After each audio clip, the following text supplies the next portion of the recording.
All right, what's up, everybody? Welcome to episode number 16 of AAO Presents Behind the Lens, where I interview an athlete that has been behind my lens each week about their past, present, and future endeavors in their respective sports. This week, we have something very special for you. Hailing from Hastings, Michigan, he is the #1 pound-for-pound fighter out of Michigan and the 10th ranked lightweight in North America, holding an impressive 15-4 record with appearances on Dana White's Contender Series, Bellator, and now making a home for himself in the XFC with back-to-back wins, including a brutal unanimous decision over the vet Emmanuel Sanchez, leading him to what's coming up this Saturday. Ladies and gentlemen, let me welcome to you the main eventer for XFC 52, The Awakening, Kenny the Boss Cross. Let's go, baby! Yeah. Come on! Let's go, man. How you doing out there? I can't complain, brother. It's been a great 2 months at Syndicate training for this fight, getting ready to formally introduce myself. But yeah, as you know, I got T-boned on the way back from practice today, and she about flipped the car over. I had my boy in the car. It was pretty scary, but God's watching over us, and not a scratch on us. The truck, I can't say the same, but we'll handle that when we get back from the fight. It's going to take more than a little Honda Civic to stop me from going out there and kicking this dude in the face. Yes, sir. I'm glad to hear you're all right, man. That's wild to happen. And yeah, obviously you got somebody looking over you there. So it's a pleasure having you on for sure. You're truly becoming a legend of the sport here from Michigan, and it's been great watching your success back here. Now, before we dive into fighting, you got to tell me and the fans a little bit about yourself. As a pro fighter, I know you eat, breathe, and sleep the sport. But what are some of the boss's hobbies when you're not prepping for a fight? What I like to do is honestly stay conserving my energy at all times, because there's, I'm an all-round gear athlete. Like, I got to stay ready for these opportunities. When you get to where I'm at, there's opportunities around every corner, and you can miss them all, or you can take the first one, the one that matters the most, which they all do, but you can walk right into those opportunities and take advantage of them and embrace where you're at. But I like to play pickleball. My wife and I, we went horseback riding. We go cliff diving a little bit here and there. We like to take the boys to some lakes and some bodies of water around us. Honestly, just staying at home with my wife, cooking dinner and watching TV, watching movies, go hang out with some friends at the gym, hang out with my boy Cody Stamen, go hang out with his family and watch fights, and honestly just live that fighter lifestyle, and just, go to church and try to stay regimented, disciplined, and honoring who you are every day, and trying to get to the top of this game. And there's no days where I can go and say, hey, let's go party. I mean, that used to be my life, but now it's like, I'm dialed in, I'm focused, and I'm locked in for any opportunity that comes. Yes, sir. I love to hear it, man. That's why I like to ask the question, just to kind of let everyone know kind of a little bit more about you. And I know out there in Vegas, I mean, fight is life out there. I'm sure, like, you guys got all the best in the world out there training together, so that's awesome. And I mean, from what I see on social media, you're a pretty funny dude, posting some cool stuff on social media, on stories and stuff. I'll be rolling, watching some of that stuff for sure. So all right, bro, let's get back to what you've been up to. So last September, you had a war with Emmanuel Sanchez, eventually really taking over and controlling the fight. I mean, the dude is really a warrior. Like you said on your interview with CBS out there in Vegas, it's kind of crazy that one went the distance with the damage you were putting on. Can you talk to me a little bit about the fight? Was it everything you expected? It looked like you were having a blast out there for sure.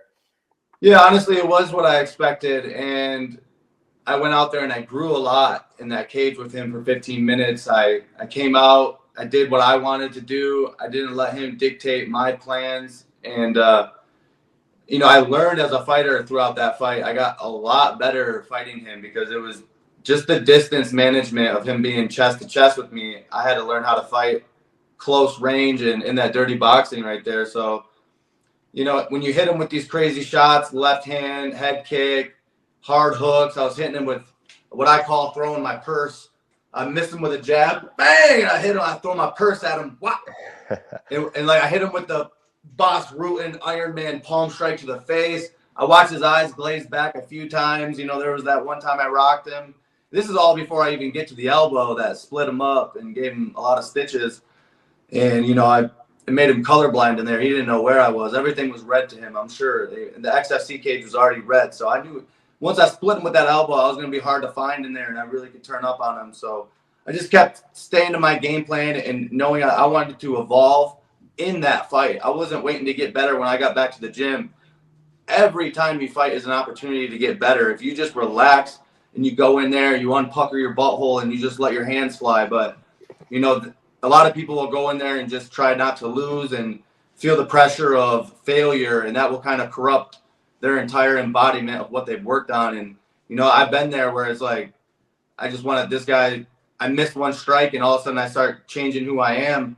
But so I stuck to being my true self in that fight and dug my way out of any trouble that I was in. He hit me probably more than I've ever been hit in my life, but I had maybe one scratch on my face, and I think it was from my dog when I got back home. I was rolling with these shots, and like, you know, you get a lot of critiques and criticism on footwork and where your hands are supposed to be. And at the end of the day, like, MMA keeps evolving so much that just because you guys, like, my style doesn't have a name to it doesn't mean it doesn't work. So just believing in my abilities and trying to bring that to the fight and be 100% Kenny Cross and my fight style. And if I do that, like, I can't lose. So I wasn't worried at all. I had a great time in there. Yeah, man. We know anytime the boss gets into the cage, man, it's going to be an entertaining one for sure. So now heading on into this next fight, I believe you made some changes as far as gyms go. I know you've been out in Vegas a while, starting with Extreme Couture. Can you tell me who you're with now and how the fight camp's been going, and what's it really been like training with some of the best in the world out there? Yeah, I've been out in Vegas for almost 3 years, and 2 of those years was at Extreme. I just transferred over to Syndicate, and it's been a godsend. Like, this is my home. This is where I belong, and this is where I'm going to grow. And, you know, just the 2 months that I've been there, I've already learned so many new skills, and I've sharpened and focused on mitts and actually having a full regimen, and coaches coming to my fights with me, helping me with the weight cut, you know, having a plan and a goal, and having people that are watching film on my opponent and trying to make sure that I adapt to the right, you know, key moments to take over this fight. So it's just been amazing. Like, all my teammates, it's all love. You know, we go hard. Iron sharpens iron, but at the end of the day, it's all love. And it brings me back to kind of like wrestling. Like, it felt more like a family, and, you know, I'm energetic every time I step into that building. And, you know, I wish I would have started here because I love it. This is the spot for me. That's great, man. I'm glad to hear you found that for yourself. So heading into this weekend, you're going to be main eventing XFC 52 against Lucas Corbage, 12-3 MMA veteran out of Argentina. Can you tell me what you know about this guy? How does his style kind of compare to your last opponent, Emmanuel Sanchez? Yeah, he's 12-3. His opponents aren't nearly as decorated as mine. The skill level that he's competed against is nowhere near what I've competed against. He's a black belt in jiu-jitsu. It's just going to be another black belt that I slay. Fake black belt, who knows? I'm a blue belt, but I'm smashing all these guys, so I don't give a shit. So, I mean, what I see is he lacks confidence, and he moves backwards a lot. So I expect to see him moving backwards, and the way he tries to evade punches isn't technically sound. So there will be an opportunity, an opening, and when I see that opening, I will take it, and he will wake up on the ground and not know what happened. You know, I'm just gonna go out there and do what I do and make it look good. Well, I love to hear it, bro. The fans love to hear it too. Now, let me know. Some fighters kind of hate this question, but it sounds like you kind of know how it's going to go. So what do you predict here for your 16th pro win at XFC 52, The Awakening?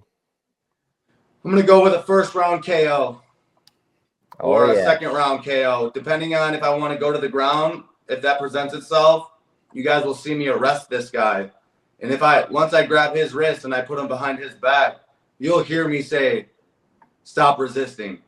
And I will choke him unconscious if that's the case. But if I keep it on the feet, I'm going to knock him out. Hell yeah, man. I love it. Well, I'll be watching, and many more will be here rooting you on from Michigan. I appreciate your time, bro. It's been an honor talking to you, and I hope we get to work together soon to create some cool content. Can you let my viewers know where they can find you on social media and where they can watch the fight on Friday? Yeah, you can check out my Instagram is Cross the Boss MMA. You can watch the fight live on BN, lowercase b-e, capital I-N. It's going to be like the first fight that's ever been on that platform. It's a lot of European, a lot of football, which is why I made that soccer reference. There's a way to watch it on YouTube as well. So there's that. And then also show up in Iowa, March 28th. Come watch me do what I do. Thank you, bro, for having me on. I appreciate all your generosity towards us Michigan fighters and, trying to put us out there and get cool clips and videos of us. So much gratitude to you, and I hope you have a great rest of your day. Hey, you too, man. You guys heard it from the boss himself. Be sure to tune in XFC 52 The Awakening and watch Kenny Cross do his thing in the main event. And that's the show, my friends. Please make sure to like the video, cover your comment your thoughts, and subscribe to AAO Media on all platforms for new content to come. Until next week, same time, same place. Peace.